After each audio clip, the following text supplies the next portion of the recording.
Welcome to the Influencer Show with your host, Trishawn Ben Salmi. Hello, everyone, and welcome to the Influencer Show, where I interview people who can help influence the way you live life in a number of different ways. I'm your host, D7, and today we have a very special guest for us. So if you'd like to introduce yourself to listeners and let them know a little bit about you. My name is Yusuf Omar, and I work as a high-performance conditioning and regeneration specialist. I've been doing this now for going to be now 33 plus years.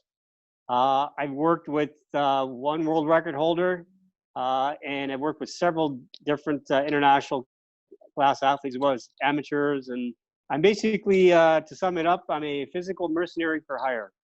So I go in, I do the job, I look at things that majority of people will not look at. And so I will look at these very small things, and I'll try to figure out whether or not these things have an impact on their performance.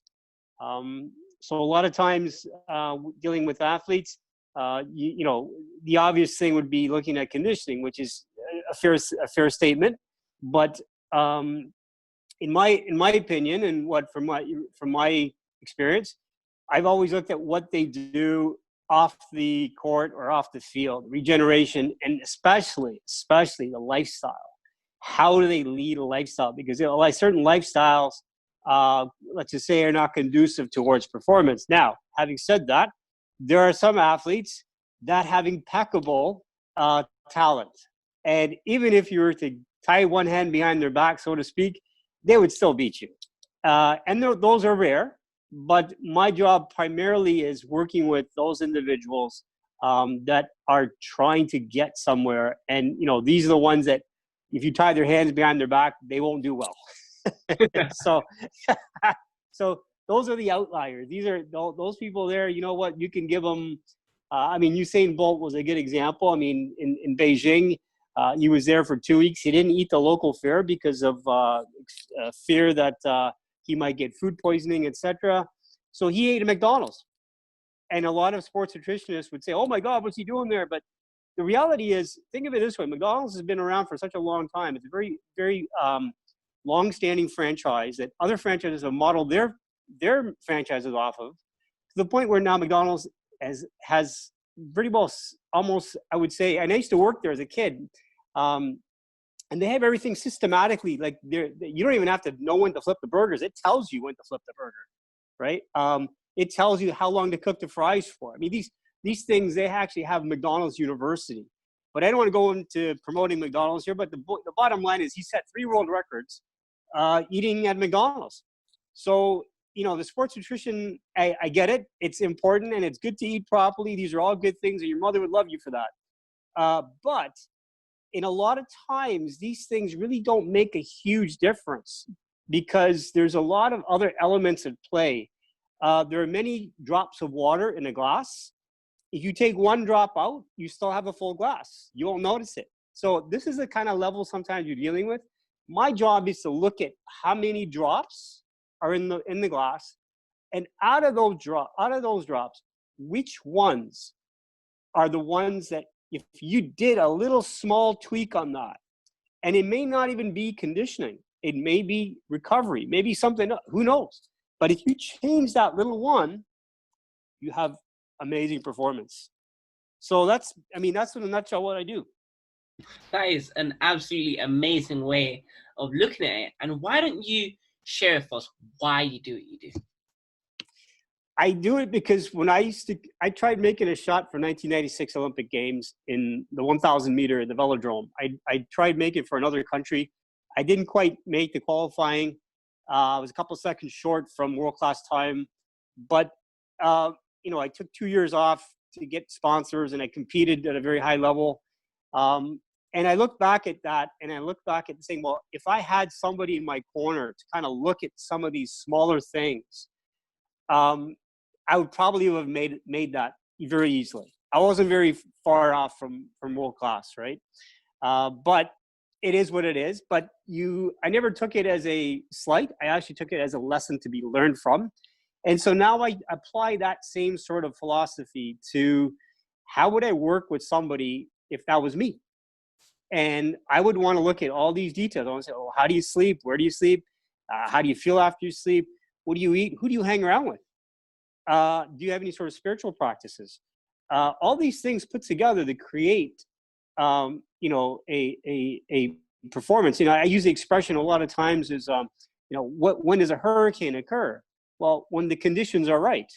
So to peak for something, which for some athletics that requires them to do it on very specific occasions, they need to make sure that all these things are being mitigated. And if they can do that, the likelihood of a positive outcome is pretty high. And that's why I do it, because I feel, I love to help people out. I think I'm a natural born helper that way. I work with a lot of different types of people, not only athletes, but I work with general population as well.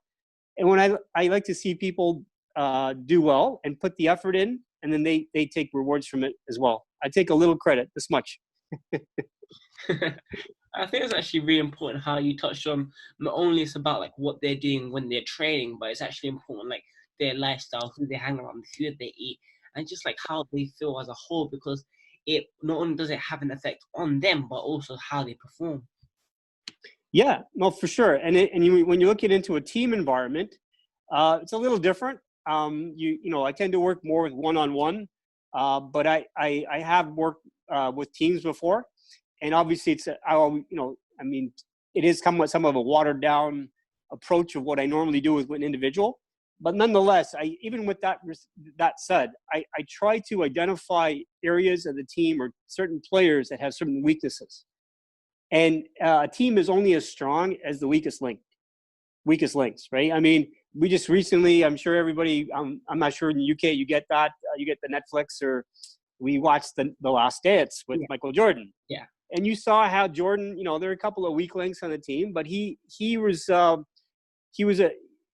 good leader in a way that he was able to bring people up to their best standard.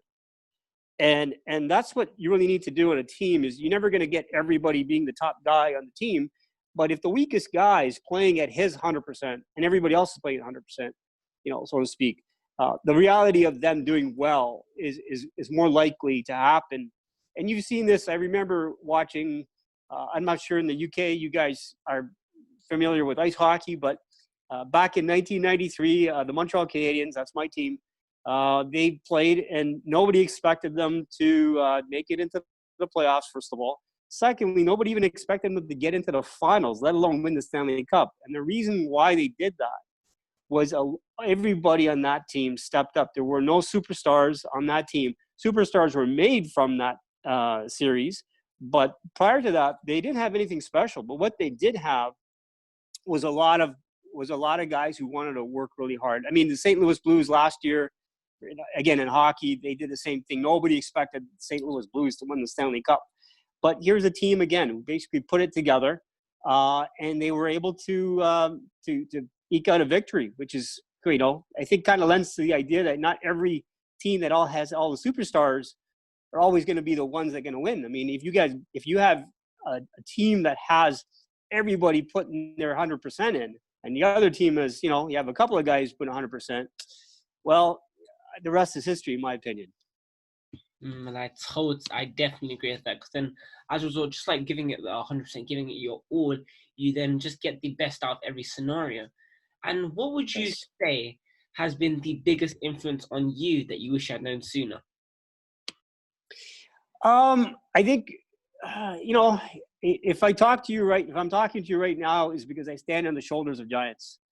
As to say, I've had a very good amount of people that I've worked with either very closely, or indirectly, that has sort of shaped my way of thinking. And I don't see it out there, unfortunately, right now.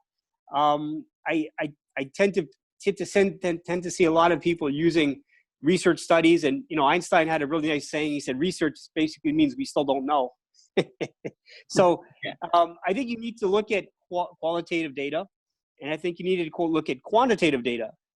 But in my opinion, the qualitative supersedes the quantitative. You can measure all you can measure, but the expression is not all things that need to be measured need to be counted. Not all things need to be counted need to be measured.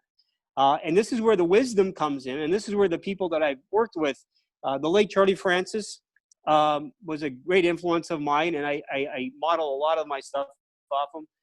A good Australian strength and conditioning coach, really wise guy in terms of his ability to mold the strength training program and realizing that gold medals are made in the weight room. And as much as I like to say, because I work as a conditioning coach, performances are not necessarily made in the weight room. I mean, and these are little gems of wisdom that, you know, they're not mine. They're basically from these people and amongst others that have taught me that you need to measure. That's good, and you need to train, which is important. But there are a lot of elements that are not able. You cannot measure them, but you do know them intuitively. And when you're working with certain levels of athletes, you recognize this. And myself being at a high level at one point, it really, you know, at that point it comes down to quality. The training's already done. It's basically, there are other factors that are sort of sometimes limiting, and you need to look at these things, but you can't always measure them. That's the thing. These are certain things that cannot be measured, but intuitively the athlete knows, and this is where you need to discuss with the athlete. You know, I always use the rule 90-10. And what I mean by that is 10% is what I know, and 90% is what the athlete knows. The only reason why is the athlete is in their body. Right? I mean, they're the ones, you know, so they know. You as a conditioning coach, you need to bring out those answers. That's what I think a lot of people don't do. They use all the metrics and they measure all the heart rate and stuff like that, but they've never asked the athlete, how do you feel? What do you think you can improve on? Just because you have a PhD doesn't mean you have, you know, doesn't mean Papa has dough here or pool hall diploma. You need to, there's a level of intelligence. The athlete got there using what they had to get there. So you need to tap into that. And that intelligence is intuitive intelligence. That one is what I feel is really not being explored, especially nowadays with all these teams using different metrics and hooking up wires and sleep sensors and all these things. These are all very valid things. I agree with that. But the problem is when you start doing those things, what you end up doing is you end up creating a disconnect between the athlete and between what the athlete is feeling at the intuitive level and what the data is showing you. And I'll give you an example. I remember training one time and I did about 19 sprints at about 45 seconds each. And truth be told, I should have cut it off at around 6. Because at a certain point, my heart rate could not go up anymore. And I was looking at my heart rate monitor and thinking, what's wrong with this? You know, it's not, you know, but the reality is I was getting tired. But I was looking at my heart rate monitor, and my heart rate monitor, I was giving the effort. The effort felt the same, but the heart rate wasn't going up anymore. So you need to look at what are you feeling, and then what is the data showing you? And Charlie Francis has brilliant with this. I asked him one time, I said, how do you know your athletes are improving? So he went into his pocket and he pulled out a stopwatch. And he said, well, how do you test for body fat? You know, like, so he came up to me on the side and he pinched me on my waist there. And he says, you're about 10%. And he was pretty well spot on. So, and one of his things, he always started an interview with his athletes at the beginning of a workout. How do you feel today? What did you do last night? So he would have these questions, and from that he would formulate, you know, their response. Based on their response, he would start to dictate then a workout. And that is, I think that's somewhat an acquired thing over years that you learn through experience working with people. And then there's the other aspect where, okay, you know what, you can measure it. I get it. I understand that. But at a certain point, you need to put those measurements down. And you need to just go on your gut. And Michael Jordan was a perfect, I mean, The Last Dance showed you right there. When he was down, you know, everybody said, oh, you shouldn't play today. What does he do? Kicks up one more gear. You can't measure that. You can't measure that. I'm sorry. These things are like almost they're an intuitive thing within the athlete. And my job is trying to bring out that intuitive side of them. And a lot of times they've been subjugated to a whole bunch of data collection. And the data is really not giving you a true picture of what that athlete can do. And because of other elements that they did not look at. Remember, you're only as good as what you measure, right? So if you don't measure all things, so to speak, you're only going to measure, you can't really get a good idea. But some of these things cannot be measured because they're qualitative. They're not quantitative. But you cannot not disregard them. They exist. So my philosophy, and again, is based on these other people that I've had the great pleasure to work with, is based on that idea. Is like, you know what? Let's look at the whole picture here. Let's look at the quantitative areas, and let's look at the qualitative areas. And from that, now you sit back, and then you can get a pretty good indication of what you need to do. And it may not be a particular logic that you've been taught. That's what I've learned a lot of times. So, I mean, these are my major influences. I would say these are the people that I think everybody should sort of look into, amongst others. And there's other people in philosophy I look at. Some of the very interesting people have René Guénon, Fritjof Schuon, some of these other, that has nothing to do with training, but I think it broadens your ability to think. And that's what I think really a lot of times is the development of the intellect. And that's what I think is really missing. But the intellect is not only a quantitative thing. It's a qualitative element, because you can't measure intellect, right? Intellect is a summation of reality in one sense. And so that has to come through experience, I think. The experience is for me, has been the biggest teacher, 33 plus years now, doing what I'm doing here. And I look back at what I did initially, and I was taught a certain way, which is good because I measure the data and, you do all these things, but then it wouldn't work out. Why is that? And then over time, working with myself, working with other people, realizing, you know what? Okay, I'll measure. I'm not going to disregard that at all. I will measure, but I'm not going to take 100% stock in it. I'm going to look at these other elements, and now begins the Pandora's box, opening the Pandora's box, so to speak, because now you're saying, well, what are you going to measure now? What are you going to look at? And so now this is where, I've outlined about 39 different things that you need to look at from in an athlete, all the way from their chakras, all the way to what they're doing for training and eating. So these are the most, the latter portion is, looking very objective reality, whereas the other portion, the former, is very subjective. So it's very interesting. And I think that's actually really important, because then as a result of being able to just look at all areas of the person's life, then it also helps you get put into perspective, just like how they feel, and then you're then able to then sort of feel what they're going through, and then just try and make the most out of that situation, so that they can then take away, they can get the best takeaways from just being involved in it. And could you share how you prefer to influence others to change where they live their lives for the better? So I give you a perfect example. I had one gentleman that flew in from the United States, and he was running about 10.5.6 for a number of years. And he came to me for about a 10-day intensive.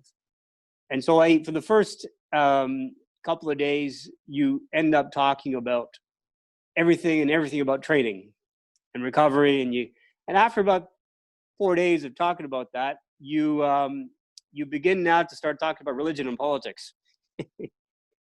So when that, you can somewhat get an idea of how a man or person thinks by the answers that they're giving you and the openness.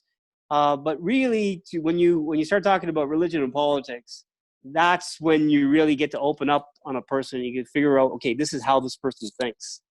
And it was, I would say, a good portion of it was his ability to be open to my perspectives. And part of that was his openness in political thought and his openness into religion.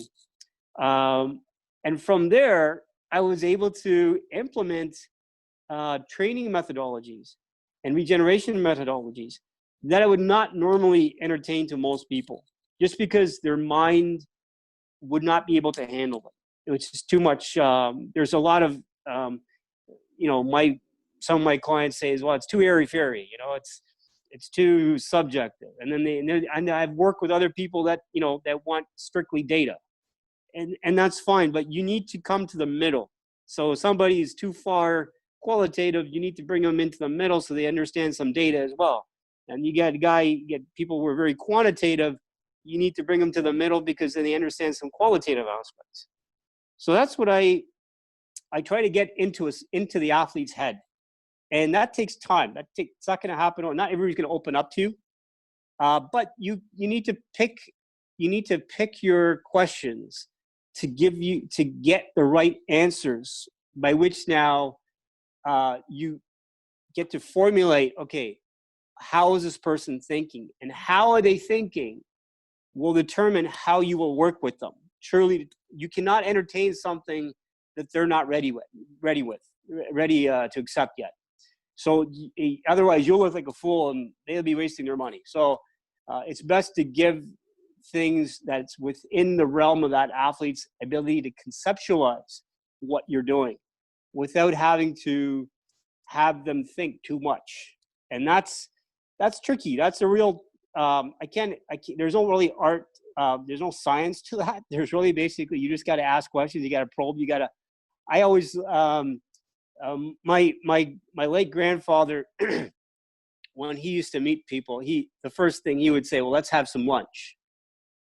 And it's very, inconspicuous, it's just lunch, but how a person eats, their mannerisms, all these things give you an indication of basically who you're dealing with. And from that, then he will determine whether or not he wants to do business with you. So it's a very interesting way, of looking at of things. And I tend to be more on that aspect where you have this quantitative aspects of, you can measure, and then there's looking at their lifestyle, looking at how they behave. All these things will give you an indication of what you can do with them. And I think that's the key right there. I definitely agree. I find that to be really, really important, and just something that people often tend to overlook when it comes to just like anything in their lives. They tend to underestimate how one small thing could actually play a huge, huge role. And what would you say people should do to stay motivated during moments of crisis? That's a really good question. I think what you need to do is, number one, is arm yourself with enough knowledge. Knowledge is the key. Listen to all things. Don't just listen to one particular person or, particular, YouTube channel. You need to look at all these things. And then from there, you need to look into yourself and you need to say, okay, what do I gravitate with here? And I'm not saying what's right or wrong here because it's really hard to say.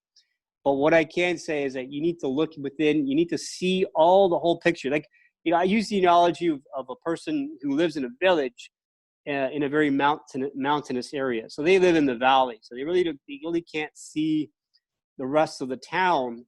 But as they go up the mountain, they start to get perspective.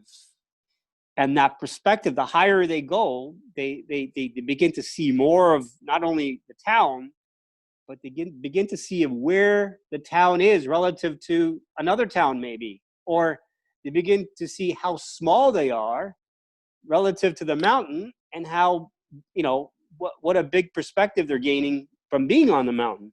So this is what you need to do in times of crisis, because it's too easy to get fixated into,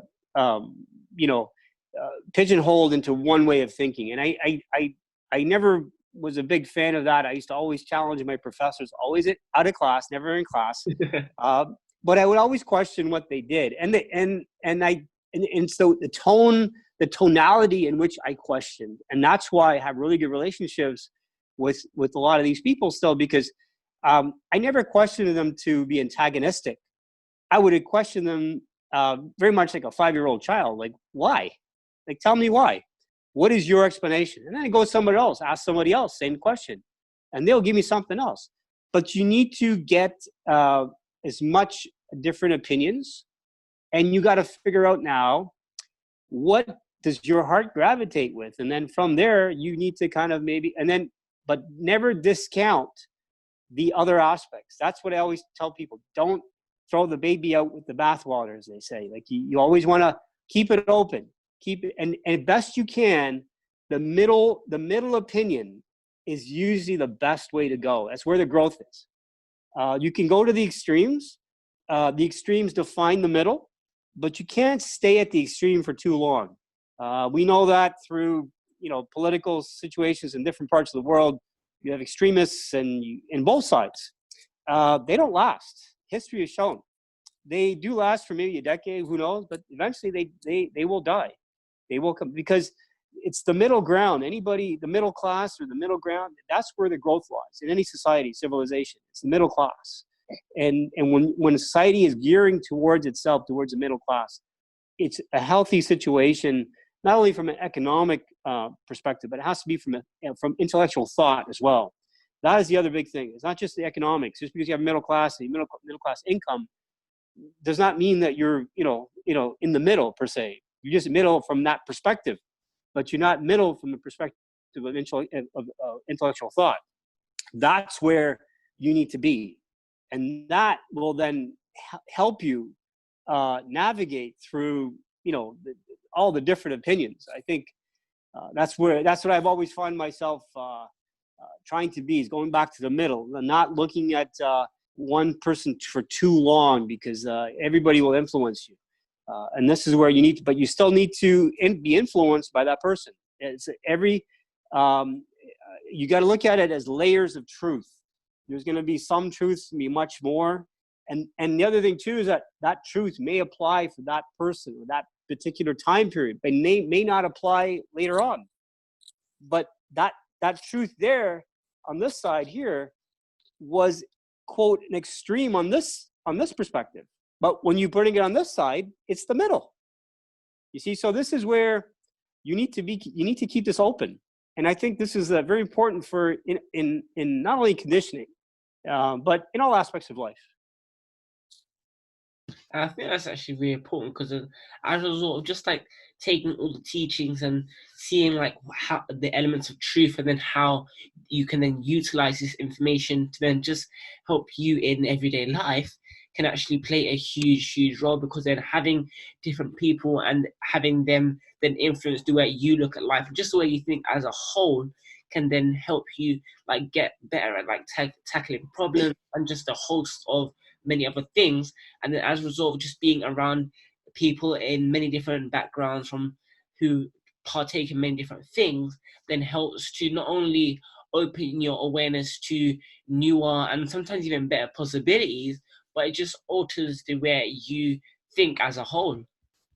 Yeah, in high school, I remember I never belonged to any one particular clique, but yet I could find myself talking to any particular clique, and they would accept me. I wouldn't be fully accepted because I wasn't really completely into that, but I could interact with these people, and they would treat me with respect, and I would treat them with respect. I didn't always agree with their viewpoints, but it's the idea of respecting another individual. And when you can do that and you can show them respect, they'll give you that respect back, and you can agree to disagree. And that's where I think a lot of times people need to, when they interact, I try to live by this expression: when you enter a discussion, enter discussion hoping the other person will prove you wrong. And what that means is basically you're trying to find the middle, what is common between you. Everybody has differences. I mean, you're black, I'm not black. That's pretty obvious. But there's a dialogue. There's something common we find. Work on that commonality. Nurture that commonality. let that grow. And you'll see pretty soon, your differences are no longer there. And when you start to look at the differences, it's too easy it's an easy one. That doesn't require a lot of intellect. Okay. But a real test of a man's intellect is for him to figure out what is common with you, what is common with this person. And going back to working with athletes, that's what I try to find. I work with, particular type of athletes that have, some of these people have different lifestyles than I do. But, and I'm not there to be their moral compass or anything. I'm there to basically say, okay, what do we have in common here? You have a particular way of life, whatever. I don't do that. That's your stuff. That's not me. But there is something in common here. And that's what you have to nurture. That's where you start to get this relationship, when you find that middle ground. Look at Dennis Rodman. For God's sakes, here's a guy who, Phil Jackson had the acumen to discern whether or not, hey, you know what? He let this guy go for a bit, maybe a little bit too long for that 4 day. I think 4 days he was there. But anyways, he knew how Dennis worked. And Michael also knew how Dennis worked. And as long as you showed up on the court and you what's it, the expression by Kawhi Leonard, he says, the board man gets paid, right? So as long as you showed up and you did your job, hey, we have something we can agree on. And that's what you need to figure out. That's how you work out things in life. You try not to look at the differences. Try to find something common with that person.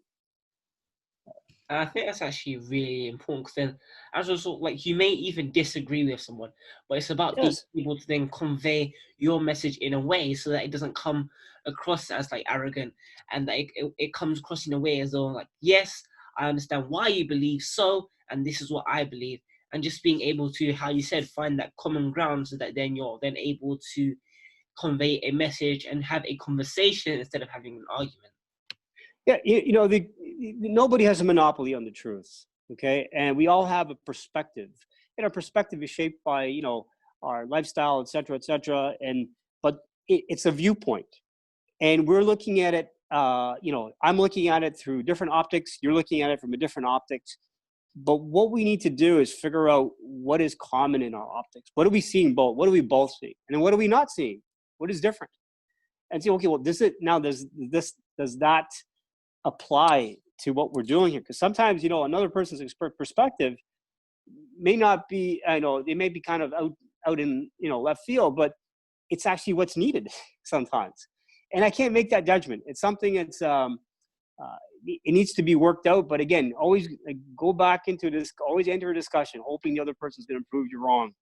And I ended up, I've done that with a lot of people that I've met, and I've learned because of that. I've learned a tremendous amount. They've opened up to me to share things with me that they would not normally share with other people.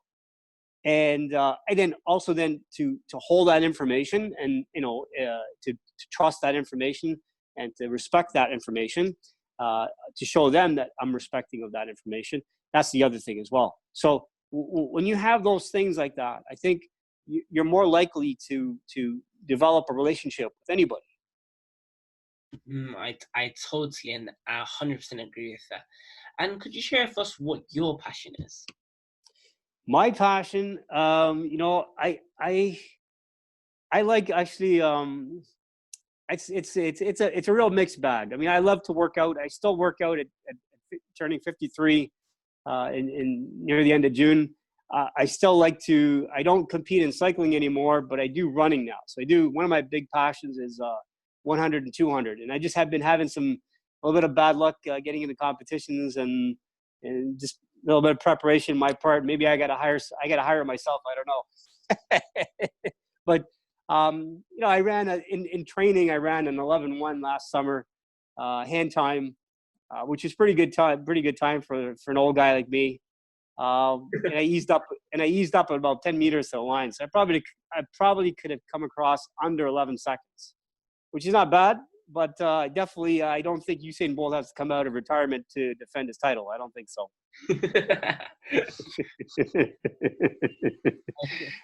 That's one of my passions right now. And I do a tremendous amount of reading, and writing and stuff. And so that's, and I love working with people. I truly love seeing people get better.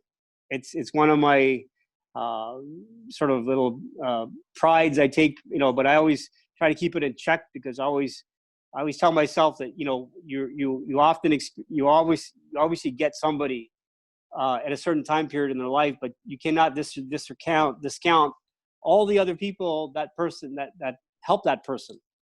So you just came in at the right time, at the right place, and happened to do this, and he ended up getting a result. But prior to that, this person had built up their artillery, let's just say, before meeting you. So you can, you can take this much you can take this much credit, but you can't take that much. So, but I'll take that much, and I like that. I like that little talk. Just being aware of the fact that that it's not. Yes, you have played a role, but it's not the entirety. So it's just about knowing that, yes, you have played maybe even a significant one in that person's career, but it's as a result of everything that's then gone into the person that's actually brought them to the stage that they are at today. Yeah, one of the things I really, in my clients, right, like the ones that, some of the international class athletes I work with, I don't make a mention of any of these people. It's actually in the contract. It's really private. If they want to make mention, if it becomes public, they want to do it, that's up to them. But I don't like to put my face or, attached or my, to them, because again, it's a disrespect to all the other people that work with them. And the public perception, and this is my real pet peeve with a lot of, conditioning coaches or people that kind of help people, they use that as springboard for their own career to, look, I helped this guy. And what they need to really do is humble themselves and realize that you are a conduit at a particular time, a particular place, with a particular set of knowledge and tools that help that particular person at that particular time, et cetera, et cetera. And when you start doing that, you gain respect. And that's one thing you cannot buy, my friend. You can gain publicity. It's easy. All you got to do is shake hands with, do a little selfie with somebody and say, oh yeah, I helped that person. Meanwhile, however you helped them, whatever, maybe you did. I don't know. But let them talk about you. Don't talk about yourself. Let them talk about you. If they want to do it, they can do it. But again, in my contract with my athletes, there was actually a clause that's saying that, that I won't mention anything unless you bring it out. So until then, everybody knows that, and I've worked with athletes and their coaches because of this reality. I'm not there to take the wind out of the sails from the coach. I'm there just to give a little bit more insight and a little different perspective. But I'm not there to take the publicity and saying, oh, well, I helped that athlete, because that would be a total disrespect to the coach. And not only that, the person's, whoever, other people that person, the athlete has experienced prior to that coach. Who knows? I don't know. So these are the things I try to live by. And I think if conditioning coaches did that, I think you'd see a different world. I don't know. It's my thought. Just my thought. My perspective. I definitely agree, totally. And if you had like a megaphone and you could say one thing to the world that would have a lasting influence, what would it be and why? Love one another. Love. Find something to love about another person, however small. You may not agree with 99%, but work on that 1%. That is that is not my lesson. That is a lesson from the Prophet Muhammad. He would encounter souls that were, let's just say, rough around the edges. But he would find something in that person, however small, and he would nurture that. He would gain their respect. When you start to do that, you now have dialogue. And when you have dialogue, you have less animosity. It's when dialogue fails that we have war. So that would be my lesson.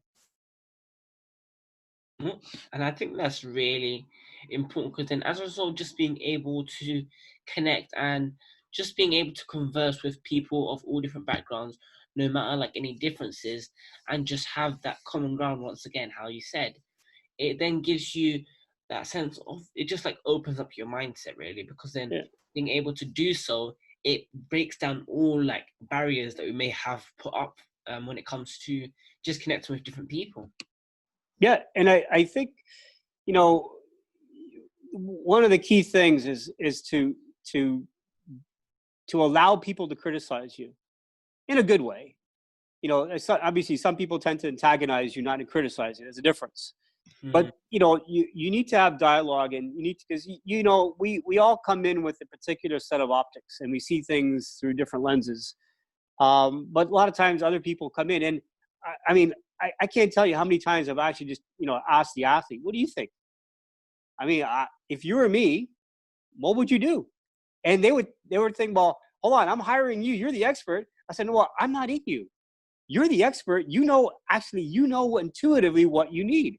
I'm just there to kind of, you know, maybe give you some different ideas and stuff. I remember one athlete I did work with, and, you know, after a couple of weeks, you know, I told him, I said, I'm not going to coach you anymore. And he got all, he's like, what do you mean? He's like, oh, I thought, you know, I said, no, you don't understand.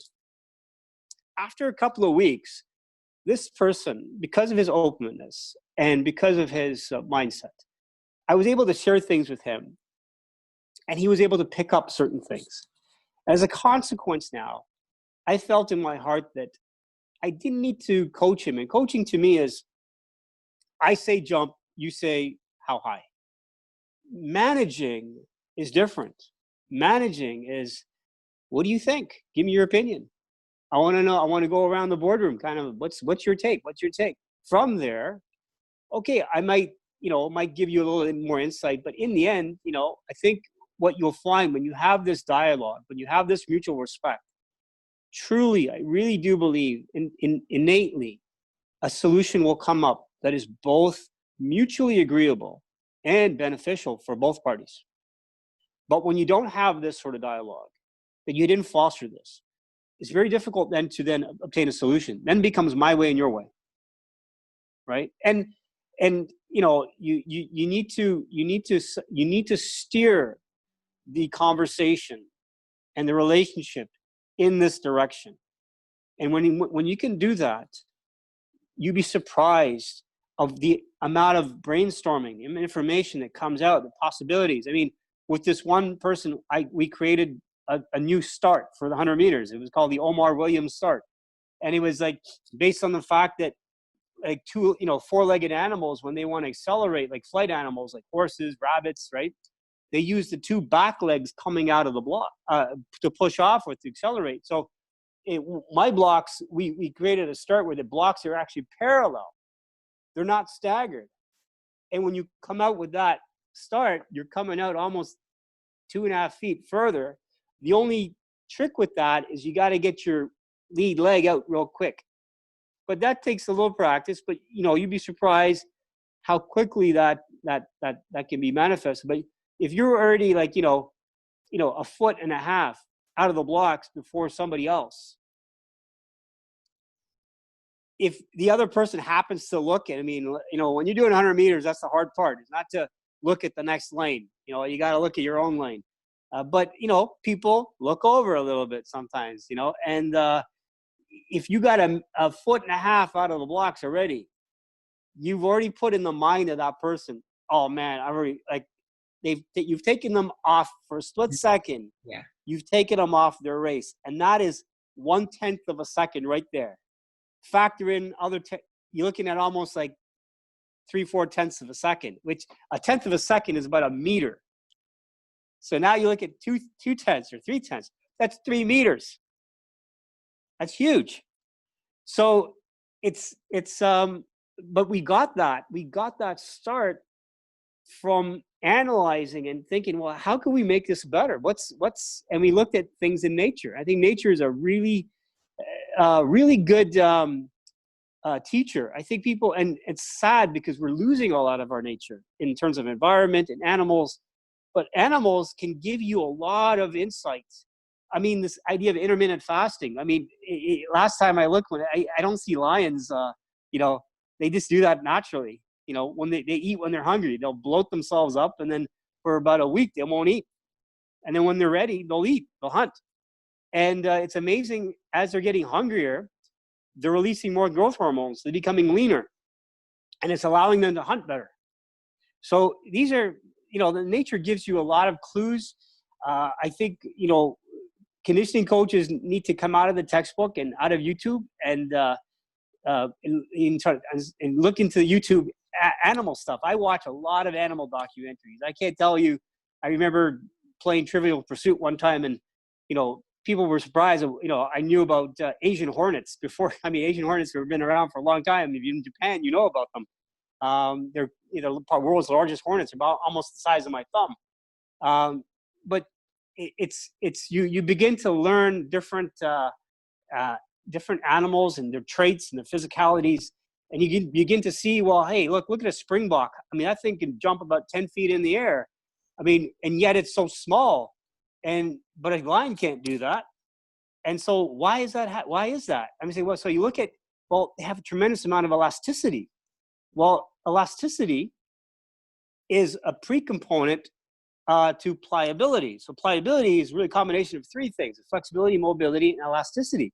So if you have those three things, you're less likely to get injured because you're flexible, you're pliable, you can move, but you have a lot of spring, you generate a lot of power. So the question is, how do you develop this how do you develop those individual components? And that could be a discussion in itself. But the idea is to take away from the animal kingdom here. You look at what's out there and say, well, how can what is there something I can apply from that? So you need to be open with perspectives from all perspectives. I mean, like I said, you got to go beyond the YouTube conditioning videos, I always say. Definitely, I totally agree. And then as a result, you're then able to just simply open up to a wider range and shift your perspective, just to not only be able to see more and take in more, but then able to then utilize those teachings, learnings, and those life experiences, and then actually then able to incorporate that into different exercises so that you can then make the most out of what you do, and then you can go on to teach it to others. And that's right. Oh, go on. No, you go ahead. So what advice would you give to those who may have had their very own £1 million idea at a time like this? Just rephrase that question. I'm sorry. So let's say someone's had a £1 million idea. What advice would you give to them if they had it now, during lockdown? A £1 million idea. Wow. I would tell them, if they really, I mean, again, everybody has $1 million ideas, I always say, but the reality is when you start to go out there and see, well, is there a need for it? That's, I think, the key thing for any idea. Is there a need for that? Is there a need for that particular, doohickey or whatever, or app? If there's a need for it, it's a $1 million idea. If it's no need for it, it's a $1 million idea in your head, and which is fine. It can always be that way, but you got to get, you got to get people on board, and you got to find something. I mean, the whole idea of apps were really created to kind of, almost simplify our daily tasks. Like, for example, the simplest apps I remember, I'm dating myself here, but when you go to we're talking generation Palm Pilot. I don't know if you ever heard of those things. This is before the real apps came out. But it would calculate, for example, you went to dinner, it would calculate how much tip you would give the waiter or waitress, right? So a simple app like that. So these are little, or it would tell you, it would keep track of your spending or something like that. But I mean, now apps are much more sophisticated than that, based on the metrics that they measure and stuff like that. But again, it's looking at, is there a niche for it? And that's where you determine whether or not you have a $1 million idea. That's what I would say. That is amazing. I think that's actually really important, because then being able to identify whether there's actually a need for it. It then puts you in the customer's shoes, and just like simply like being able to focus on like whether you would actually go and buy the products. Then by doing so, it then gets you clear and it just gets you clear as to what you need to do. If it doesn't like appeal to customers, then helps you become more clear and concise as to how you can adapt, or maybe even just tweak a couple of things to make it seem like it's something that they need. And Yeah. No, go ahead. no, please. No, you go ahead. No, go. Sorry. What would you say was that pivotal point along your journey, and what did it then teach you? 1988. I tried making a shot. I finished the year with a really, really good result, with 200 of the best riders in Canada, as well as 3 professional teams. I placed in the top 13 as an independent, so I had to play off the tactics of other teams. And I placed in the top 13 in that race. A lot of people were surprised at my results because they didn't think I'd even make it. And after that year, I said, okay, you know what? It was 87, so 88 was the Olympic Games. I was going to make a shot for the national team for road racing. And my fitness level was through the roof. I had a 72 VO2 max, and which is basically, a very high rating in terms of oxygen carrying capacity. But unfortunately, what happened, here's a really good life lesson. Sometimes a tragedy can become a positive aspect. And what ended up happening is I ended up tearing my hamstring really bad. And it really set me in a downward spiral, because I felt that's it. Everything's, there goes my dreams. And it took me about a year and a half to kind of get back. And that's when I tried to come back again and kept on nurturing that. And eventually it taught me a lot about recovering, how to rehab. I mean, I ended up having a 2nd degree tear in 3 places and ended up getting it back in a week and a half, which is unheard of. I ended up doing a lot of the therapy on my own. I did some with a very good therapist by the name of Dave Wright. He helped me tremendously through his guidance. And again, here's a perfect example of how he and I kind of work together. I would tell him, okay, what do you want me to do outside of seeing you? Like, is there things I should be doing at home? And he says, yes, this is what you need to be doing. And I did those things religiously. And as a consequence, the rehab was just much more accelerated, and they didn't expect the outcome that soon, let alone be back at 100%. But so that was one of the takeaways. The other takeaway was learning not to identify too much with my sport. And that was a big lesson for me in terms of emotionally, that the sport does not make me. I make the sports. And this is a good lesson for athletes who are trying to retire from sports. The reason a lot of these guys come back is because their identity is wrapped up in that. And you have to realize that it's an opportunity. It's not an identity. Those are 2 different things. Yeah. And you need to build other aspects of your life. In order to be a healthy athlete, in my opinion, you can't just do training. You need to have a good social. You need to have all these elements in your life. And a lot of times these elements take you away from overtraining, because you're not doing too much conditioning. You're actually going away and putting your energy somewhere else. So it's about finding that middle, trying to find, and then not to identify too much with what you do. It's just a means, but it's not an end.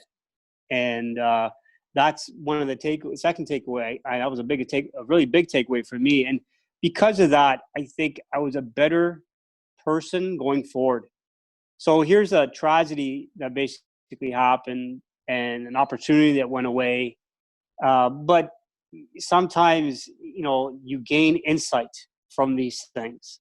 And again, if you're introspective, it definitely helps. My first thing, even when I get angry, is, why am I angry? Even when I'm angry, I'll tell myself, what are you angry for? So these are things and it's very important, because when you catch yourself in these emotions, you can somewhat control them. You don't let them get out of hand. you keep them in check. You can get angry, but you can, it's like when you get angry at a young child, you can get angry, like your stern voice, but then inside your mind, like you're probably laughing your head off because the kid did something stupid, but you can't show that to the kid because the kid will then perceive that's good, so he'll do it again. So same thing here. You need to have this kind of wisdom where you look at things and you say, okay, well, don't take it too seriously, and try to see it sometimes. Okay, like this whole thing right now we're in. Everybody's in this thing. In a lot of ways, it's a blessing because I would say, because you're finally probably going to meet your family that you haven't seen for a while because you're going to work all day. You're staying at home with the family, the kids. It kind of reminds me of going back to my childhood when things used to shut off at 5:00, and Saturdays with shopping was 12:00. There was no Sunday shopping at all, so you had time for family. You'd actually go visit. Literally, Sunday was the day that you visited people, and you went around to different people, and you just went to visit them. You didn't have any particular agenda. You just say, hey, just have some tea and stay there for about 45 minutes, maybe, and then you left. But that was everybody did this. And so you had this community. Now, I think people should realize that, you've been put in this little box of your apartment or your home, and if you have a big home, well, that's a good thing for you. But if nonetheless, you put in this box, and you gotta value human communication, human interaction. I mean, right now we are probably the best way to communicate other than through phones, because I get to see you, you get to see me. But what's the best way? The best way is actually for us to physically meet one day and to handshake. Don't worry, I'll use hand sanitizer. So, the idea is that is the best form of communication, right? And then email, texting, these are lesser forms of communication. They serve a purpose. I get it, but they don't serve a big purpose and carry on huge dialogue. They don't help anybody because words are words. Words can be, the choice of words I use. If I use certain words taken a different way, they'll be misconstrued. And so, but if I use them in a different way, they're taken a different way. So, but if I talk to you face to face, you can see with my inflections, my gesturing, the tonality of my voice, what I really mean. Sure, you have friends that probably, hey man, you're a real a-hole, but they really don't mean it. Like they just kind of joking around with you, But if they sent it through a text, and if they didn't put it, like for example, I use a lot of emojis, so and because I want to make sure people understand, hey, this is not, I'm not, I try to find the right emoji, but because people can take things the wrong way. And exactly. I try to, as best I can. I'm guilty of this too, man. Like when you read a text, you kind of think in your mind, okay, because remember, when you read a text, you're reading it based on the mood that you're in that time. Exactly. So if you're in a bad mood, you're going to see that text in a negative way. Like, wait, why is this guy saying this? Meanwhile, if you're in a good mood, oh yeah, okay, I understand what he's saying. So this is what I'm saying. People need to take this time to realize how important it is for us to be as a community. Go visit some, like when this, I'm not sure in the UK what's going on, but go visit your friend for the hell of it. Just go hang out with them. And you don't have to stay there for the whole day. Or call them up, or, like this is what this adversity is kind of telling, at least that's what I'm trying to take out of it, is, like get to know people. Like how important is human contact? We're social creatures. We need another body. We cannot live by that. I mean, there are some oddities. There are people that can live as hermits, but that's not the norm. Majority of us need people, some more than others. I totally agree with that, definitely. Because then, just as a result of just getting clear as to like what makes you tick and what you need as a person, and just being able to understand, like how you said about like reading text, like when you're then reading something, you're actually reacting from a point as to where you're already at. Because there's been times where you may have reacted like crazy, and then looking back on it, you're thinking like, why have I done that? But it's as a result of how you were then feeling, either emotionally, physically, or mentally in that state in time, and just about being able to be aware of that fact. Yeah, I mean, our moods change. We're not constant. We're not monotone. and thank God we're human, and we have emotions, we have highs, we have lows. Um, the key is to try to recognize your emotion in the emotion. And I know it's a little tricky, but so you don't get overly happy. You don't get overly sad. You're in the middle. You try to stay in the middle. And if you find yourself drawing to one side, try to find yourself pulling back to the middle. And that's the key to, when you're dealing with people is, again, find something you like about them. I always tell people, I try to tell myself that all the time. Trust me, I say these words to you and I say them very lightly because I am, if not more guilty than you. So I hope anybody's listening out there. I'm not trying to project myself as some saintly person. I'm not. I am far from that. My wife will tell you that. But I try, and I think that's the word. You got to make an effort, and when you can make an effort, I think consistently over time, eventually it starts to sink in a bit. Maybe after a couple of times, you get it. You see yourself, and that's the art of being a human being, I think. Definitely, I totally agree with that. And if you had to be another person for one day, who would it be and why? Muhammad Ali. To me, he is the example of a person who transcended his reality. And what I mean by that, here's a person who grew up in the in the 60s, I guess, or during the civil rights movement. He refused to fight in Vietnam, and he paid the price for that. He was not allowed to fight in his prime of his career, but he is the most recognizable person in the world. And I would say another person would be, going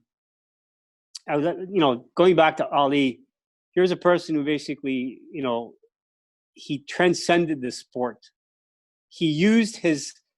There's one documentary, and I can't find it for the life of me, but all I remember is that it was a 2-hour documentary, and all the guys Ali fought, all the way from his college, even his kids, if they were alive, if they could find them, they found them. And for the first 1.5 hours, they went through all these people, and they all said what an a-hole he was. Arrogant, SOB, blah, blah, blah. But then they went back the last half hour to every one of those guys that they spoke to. And the one thing that really stood out to me was a gentleman that was given an opportunity because Ali found out that this guy was, not at the gym. He asked, "Where's so-and-so?" You always see him at the gym, and he wouldn't be there. And he said, "Well, he's homeless now." So Ali found him, and he said, "Listen, man, I'll give you a title shot." And he said, "Well, what? I don't have anything." He said, "Don't worry, I'll provide you with all the money to provide you training camp, etc. I'll give you all that." So he ended up fighting Ali. He ended up losing, but he walked out with $5 million. Here's a person, and Ali gave him a little wink. That's how you use your notoriety, my friend. If these athletes, and I think, if you're given an opportunity to be in the public sphere like that, and I can't judge every athlete like this, but I'm sure, and there's a lot of people that we don't know about, they're probably doing it, who knows, and that's probably the best way to do it, nobody knows about it. But transcend your sport. It's for the betterment of not only yourself, because you won't identify with it. So when you retire, it's easy. Secondly, it's for the betterment of humanity, because you're given an opportunity from the man above. Use it. Use it. And that's what Ali did. That's why I have tremendous amount of respect for him. And and God bless his soul, because he passed away. And another person would be Nelson Mandela. 27 years. And he came out and he didn't incite war. He incited peace instead. I think that's actually really important, because then as a result of having a purpose that is bigger than you, and just being able to not identify with like the sport or just anything that you're involved in, it then pushes you to then pay it forward and sort of like paves the path for many others to follow. Yeah, um, if if you have the means, I think it behooves you to not let your wealth master you, if possible. And the Prophet Muhammad had a beautiful saying. He said, if you ever encounter a homeless person, he says there's several things you can do. The best thing, if you have the means, is to take him off the street and to get him upright again. That'll be the best thing. But if you're not capable of doing that, then maybe give him a little bit of money, maybe, so he can buy something and whatever he wants to buy. Don't be a judge of what he buys. The second thing is say a kind. If you can't do that, if you have no money, you don't have anything, you don't want to say a kind word. And if you can't say a kind word, then remain silent. But don't look down upon them, because one day that might be you, and somebody else will be looking down upon you. So these are words of wisdom that, again, they transcend time. And if people went through life like that, even a fraction of that, I think, we need more people like that on this earth. Definitely, I totally. We need people that are what we call purposeful, that embrace purposeful poverty. They have the means, but they choose to live very modestly. And I know it goes against the grain with a lot of things, and maybe a lot of athletes, who knows, have very lavish lifestyles. But I can't be a judge of that again. I'm just saying, if that was me, that's what I would do, because I through my life lessons, I've seen that, and encountered. Looking at Muhammad Ali, look at Nelson Mandela. I mean, Mahatma Gandhi. You look at some of these great, Mother Teresa. You look at some of these souls. These are just beautiful souls.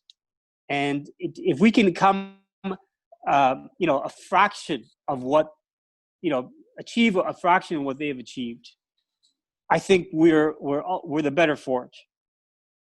Right. That is so very true indeed, and I definitely agree with that. Because as a result, just being able to just have something to then pass down, and just have something that is remembered long after we are gone, something that many of us do strive for, definitely. And what would you say are your views on the word legacy, and what legacy would you like to leave? Legacy. That's I would like to say, if I were to leave something, it definitely would not be my wealth. I know that much. I think it would be, he was a good soul. He helped when he could help. He was kind. That would be it. I think it's actually really important, because then having more than just wealth, because when people often think about the word legacy, they often think of monetary, or just something that is tangible to them pass down to the next generation. But it's the memories and the teachings, and just what you've done in your life that will be remembered for the next generations to come. You look at legacy. You want to talk about legacies? Look at the legacy of Christ, legacy of Moses, the legacy of Muhammad, peace be upon him, and all the 124,000 prophets, let alone mention all the saints in every religion, every tradition. That's legacy, and they didn't leave wealth. What they left was wisdom, and that is what's really, wealth does not make a man. It's what makes a man is his personality, his character, and character is destiny. So if people worked on, you asked earlier, if you had $1 million idea, £1 million idea, my £1 million ideas was to basically, how do you get people to be better people? How do you do that? And that's hard. That's hard to do, and we struggle as humanity. We really, but I think people need to, in this time period here that we're in, or the situation that we're in, I think it behooves you not to reflect on this reality and say, well, how can we make this thing better? Aside from the hand sanitizers, the gloves, and all that kind of, these are all okay, fine, I get it. But how do we make us as a humanity better? And that, I think we need to go back to these quote legacies that these people left behind, and not from a wealth perspective, because wealth comes and goes. You can't take that with you when you're 6 feet under. But what you can leave behind is a memory. And a memory, and the magnitude of that memory is determined by the magnitude of that soul. So it kind of gives you an indication of who those legacies were. 1,400 years ago, people are still talking about this guy named Muhammad. 2,500 years, people are still talking about a guy named JC, So, and not to mention the Buddha, so I don't want to exclude any other religion, I'm sure. And not to mention all the native traditions and their prophetic figures. I think we have a tremendous amount of wealth in terms of wisdom from our native populations that can offer us. These are traditional societies that don't have the economic means. Excuse me, just for a second. They don't have the economic means, but what they do have is wisdom. And that's, to me, that's legacy. If you can leave wisdom behind, that to me is time tested. Wealth comes and goes. One generation has wealth, they leave it behind as a legacy. The next generation blows it. What do you have left? Nothing. But it's the wisdom and how to create that wealth, let's just say, from that perspective, from a wealth perspective. It's how did you create that wealth? That's passed on generation to generation, not just about taking on that wealth. It's how do you make more from it? And then not only that, how do you help others to make more? So it's, if you can, it's teach a man how to fish, he eats for a lifetime. And that is what the legacies that I mentioned from those the 124,000 prophetic figures, that is what they're trying to tell us. That is basically telling us, do these things and you will be okay. And they're time tested.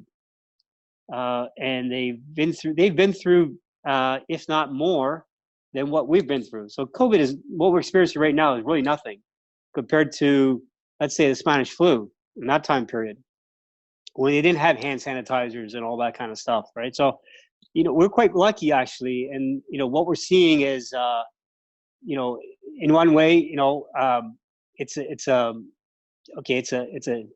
is what it is. And another way, it's actually a blessing, so that's what I would take away. Indeed, no, I totally agree. I think that's actually really important. Just being able to, instead of passing down like wealth or stuff like that, as you said, which can be like used and then things like that. But it's about being able to then pass down the wisdom and knowledge, which then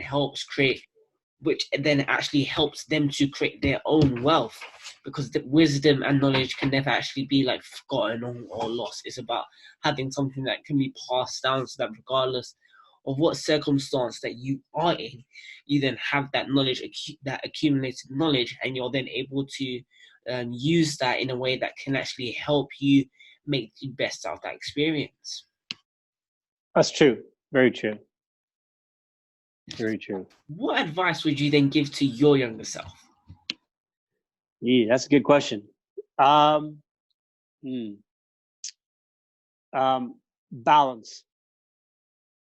Balance. Yeah, that's how I would say, one word: balance. Balance your life out. Don't. My astrological sign is Gemini, and as a Gemini, we tend to very easily fixate. We tend to fixate on one thing and we'll blow, and at the exclusion of another. And so, I would say balance your life out. And if that was done, I think earlier, I think I would probably be certain things probably would happen a lot sooner. I don't know. You don't know, but that's the lesson I would take away. to tell my younger self, balance it out a bit. Don't do too much one thing. I think that's actually very important because then, as a result of just like having that balance, it then enables you to not stay fixated on one thing and having that open mindset and being open to different possibilities. Because, just like in many things in life, like for example, we might have a brand new business idea or just like anything. We tend to hold on to that tightly and we might say, oh, we don't want to share it and things like that. But then by having that balance, we are then able to not only share it, but then allow others to then come in and give their insight and just like their thoughts on it, and then taking that like by a pinch of salt, and then just adding all of those into the mixture, and then adding our thoughts and our views on it to then make it our own and then make it unique. Yeah, I mean that's when you have that balance, that's exactly it. You can bring in all these different spices, let's just say, that you were talking about. But when you don't have the balance, you'll only use hot sauce. And I love my hot sauce. So, there's one thing I put on food is always hot sauce. But I've learned to put on other spices. So, but hot sauce is definitely, I have a little collection myself. So maybe that's my balance, because I have different types of hot sauce. I have stuff I would use for eggs, and then stuff I would use for, like, say, chicken, and stuff I use for fish. It's a little different. They're different tastes. So you can't use the one hot sauce for everything. It doesn't work. Definitely. Yeah. And what would you say are your views on morning routines? Morning routine is very good. I think that is kind of sets the tone for the rest of the day. And I think one is definitely if you practice particular tradition, I think most traditions have some sort of morning ritual prayer. But if you don't, that's fine. Meditation is good. Mindfulness, whatever works for you, whatever's going to make you a good person. And then certain type of nutrients. I think I like to have in the morning. I have a little concoction I make. It's I use a copper water bottle that has about a liter of water, and I leave it overnight. And what happens? The copper minerals, the copper element goes into the water, and I also magnetize that water. So it sits on a very high-powered neodymium magnet. So the water is magnetized, and it has a bit of copper in there. And the copper is good for, if you have plain inflammation. I usually add some lemon into that. I add a little a vitamin C product from Metagenics called Ultra C. I add a bit of sea salt, Himalayan pink sea salt, a little bit of turmeric, ginger, some wheatgrass. If the cats are walking around, I'll probably take them too. I'm not just kidding.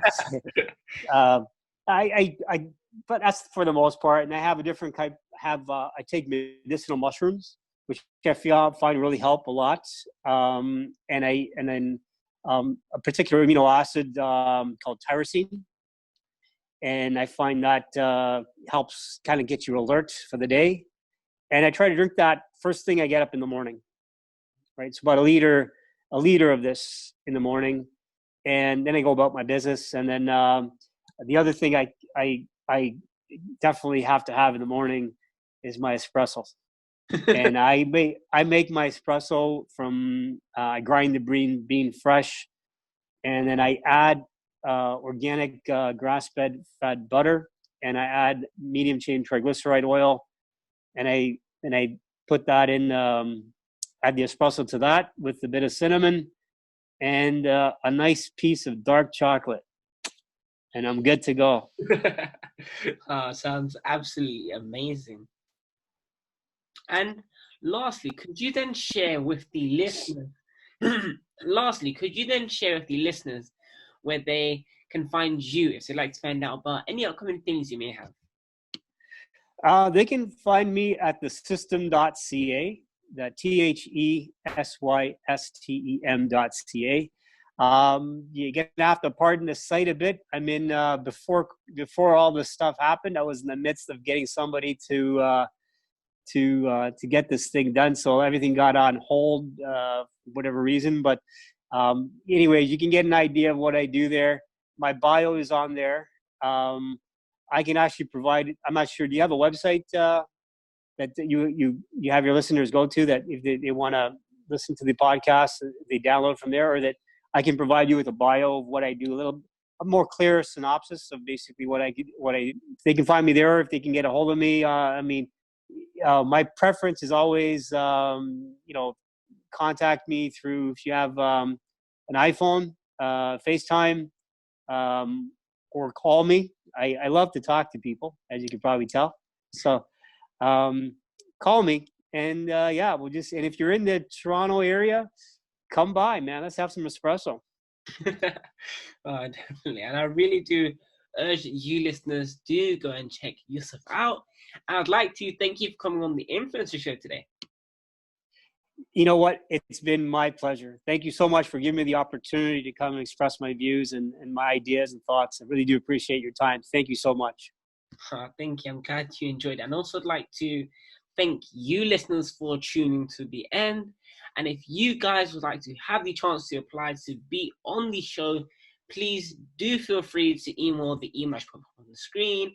And I hope you guys have a great day. That's it from me. Bye. Take care. That was good.